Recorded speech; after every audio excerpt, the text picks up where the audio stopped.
In today's pup news, a new Dino Movie article is out, with new pics and new information. It's on parents.com, which is rapidly becoming the go-to place Spin Master's press releases get placed as articles. And the way it's phrased, and the way it's being pushed by the official accounts, makes it clear we were meant to see this first, not the trailer. But a fan with a bloodhound nose sniffed out the goodies, so we've already seen a few things meant to be revealed here.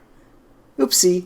That said, there's plenty new, so let's take a look. The article opens with, "New images from PAW Patrol the Dino Movie reveal the crew's biggest adventure yet."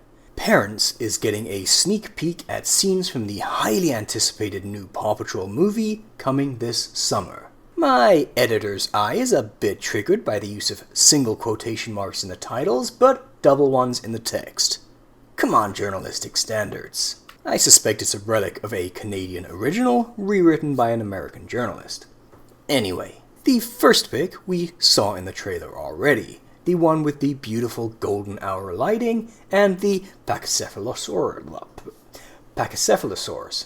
The caption says, "Rex shows the PAW Patrol around Dino Island, which had previously been cut off from the rest of the world and remains frozen in the time of the dinosaurs." You know, somehow frozen in massively different geologic periods simultaneously, but we gladly accept that in dino stories in general. The text goes on, if you haven't already, you might want to circle August 14th, 2026 on your calendars. That's the date you may want to take your kiddos to their very first movie, because PAW Patrol the Dino Movie is coming to the big screen. This will be the third PAW Patrol movie, but it may be the first one that your little ones are ready for and excited to see in theaters. Big idiots who love this franchise for tots can of course go as well, in between other similarly intellectual pursuits like delving into how Deleuze interpreted the Brechtian idea of a Fremdungseffect as a powerful way to escape conventional verification, or analyzing how Berlioz's idée fixe was foundational in the development of leitmotif in Western music, still core to film music composition today. You know, just the sorts of things regular PAW Patrol fans ponder day to day. The article continues, "This is the biggest adventure the pups have been on by far," says Cal Brunker, the director and co-writer of the film. "It's my favorite PAW Patrol movie yet.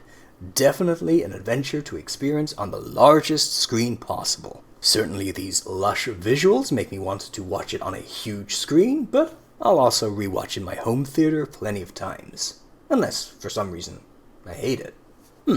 Parents is not only getting a first look at some of the images that will set the scene for the film, but we're also getting the scoop on what PAW Patrol fans can expect from the writer and director himself. Some of the looks not exactly as first as they may have been presented to you. Teehee, whoopsie. In my defense, I thought the French version coming out on that actually Swiss website was just them jumping the gun by a few hours and the official trailer release would come right after. Anyway, the article continues. All about PAW Patrol the Dino Movie. The movie starts with the PAW Patrol crew landing on a remote tropical island after their ship gets caught in a storm. But the island is filled with dinosaurs. That's where Rex comes in. Rex, a Bernese mountain dog, was introduced in Season 7 of the show, but has never been in a movie. Thank you for at the very least writing Bernese and not Burmese like Nickelodeon did for several long years. And yes, this reminds me of when Brunker gave an interview saying a pup would be in this movie who hasn't appeared in a movie before, and a lot of fandom mistook that as being evidence against what I was saying about Rex being in this one. Here's my past self trying to sound more manly and gravelly voiced over a year ago before the title or anything about movie 3 was confirmed, talking about that. Writer-directors Barlin and Brunker gave an interview with the YouTube channel Jana on Camera, where Brunker said this. We can say there will be a pup in it that you haven't seen in the first two movies. This has sometimes been taken as him saying there will be a new pup character in the movie, but of course these words can also be interpreted as saying there will be another pup not seen in the movies, but previously seen in the show. Sometimes it's shocking how right I always am. Anyway, we get a quote from Brunker next. "Rex has been stranded on Dino Island for years. In that time, he's learned everything about the dinosaurs living there, and it makes him the perfect guide to show the Paw Patrol around, explains Brunker. It being years feeds my headcanon about the pups' official ages being all wrong, and the pups basically aging like humans and being roughly the ages of their voice actors. Because if they age in dog years, Rex wouldn't have even been around years, and if they're roughly the official ages, well, that's Rex starting out as, a 3-year-old at best? We then get the same ideas from the synopses we've seen restated. Of course, it's Mayor Humdinger, the Paw Patrol's arch-rival, that starts trouble. He begins mining on the island to gain access to its precious natural resources, but in doing so, he ends up causing a dormant volcano to erupt. That's when the Paw Patrol has to step in to stop Humdinger before the island is ruined. And of course, their rescues and adventures are dino-sized, so they are bigger than any they've ever embarked on before. Apart from, the dino and volcano rescues they've done before, and stopping extinction-level meteor threats. A little awkward to abbreviate they have to they've, but avoid truncating they are to there, but nothing new to us here, which brings us on to the most exciting part. Pictures. As well as the golden hour pic, 2 more are shots we already saw in the trailers or are very close to them. First is a zoomed in version of the shot after landing, where the pups first see the island vista. Marshall looks adorable here as he looks back at Ryder, and I pointed out Rocky's life vest in my first trailer breakdown. A cute touch. The caption reads, "The Paw Patrol ship lands on the shore of a mysterious, lush island after a sudden storm." Next is right after Sky says this isn't on the map. Marshall has caught up. We see his grappling hook is still there, so it may indeed be a point that he's behind because he's been clumsy, and it looks like the pups are going, wow. The caption seems to back that up.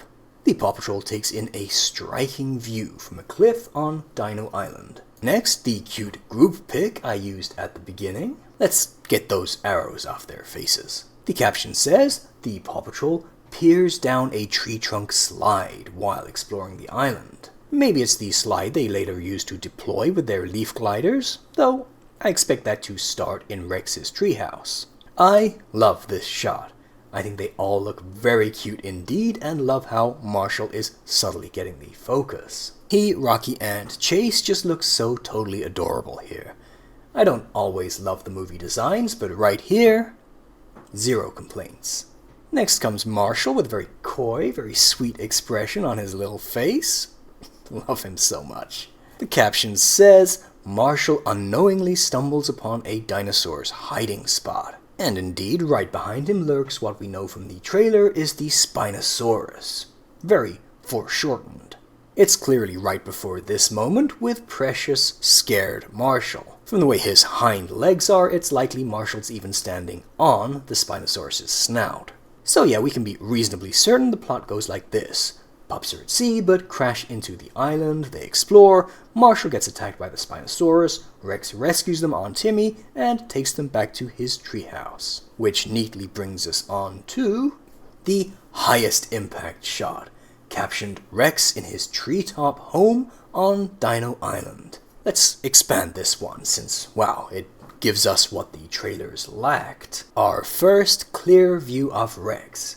And he's looking strikingly different from the show. He's extremely fluffy, but also a bit unkempt, which makes sense after being stranded on an island for years alone. He's definitely cute, but, well, personally, I much prefer how he looks in the show. It may partly be the expression, but he's reminding me too much of a Dr. Seuss character. The great majority of posts from you guys in my community about him have been overwhelmingly positive, though. Albeit, not universally. I'm glad to see most people have no issues, but there's a slight lack of cuteness here for me. I'm definitely gonna wait to see him in motion and in his full uniform before judging fully, though. Otherwise, this is a great shot in general. Rex has a whole lot of tools, stonehead axes, a broom, a pot made from leaves. It's interesting that he's fashioned a collar for himself from leaves or vines and a hermit crab shell. Do you crave the symbol of your captors and oppressors so you can be free, young worker? No, but that hints to me that Rex had and loved an owner and wants to maintain a link to him or her. Unlike the show concept art, there are metal parts to his wheelchair, so it seems he had it before becoming stranded and has simply had to repair it. And one final touch I love is that he's decorated his home with a leaf origami T-Rex. I guess. Leaf folding, not paper folding. Sorry, Japanese joke. Let's get back to the article. There's some cool details, in these first images we're sharing with the world. Shares Brunker. There's a look inside Rex's treehouse, some great images of Dino Island, and something sneaky hiding behind Marshall in the jungle. Yep, that's all stuff we've covered. Brunker adds that he's really excited for fans to see Rex on the big screen, but fans will also get to learn more about Marshall's backstory. Last but not least, the dinosaurs. I mean, who doesn't love dinosaurs? Exclaims Brunker. So, yep, those last few weirdo haters out there who wanted this not to be the Marshall movie out of spite for me, sorry, I was right about everything. Absolutely everything. Can't wait for Marshall's backstory. The pup who never gives up. Let's continue. The themes families can expect to see. As with any PAW Patrol episode or movie, there are important lessons to learn, and themes that parents and kids can walk away with. One key issue in PAW Patrol the Dino Movie is inclusion. So that'll be centered, no doubt, on Rex being a pup with a disability, who's every bit as capable and adorable as the PAW Patrol. We think it's important that everyone in our audience can see themselves reflected on the screen. Everyone has a hero inside them, just like the pups, explains Brunker. If you're a fan, you know that Rex uses a wheeled walker. Okay, it's not a chair, sure, but I think it's still fine if people call it a wheelchair. It's not a barrier to communication or anything, but wheeled walker, I can see, is more technically correct.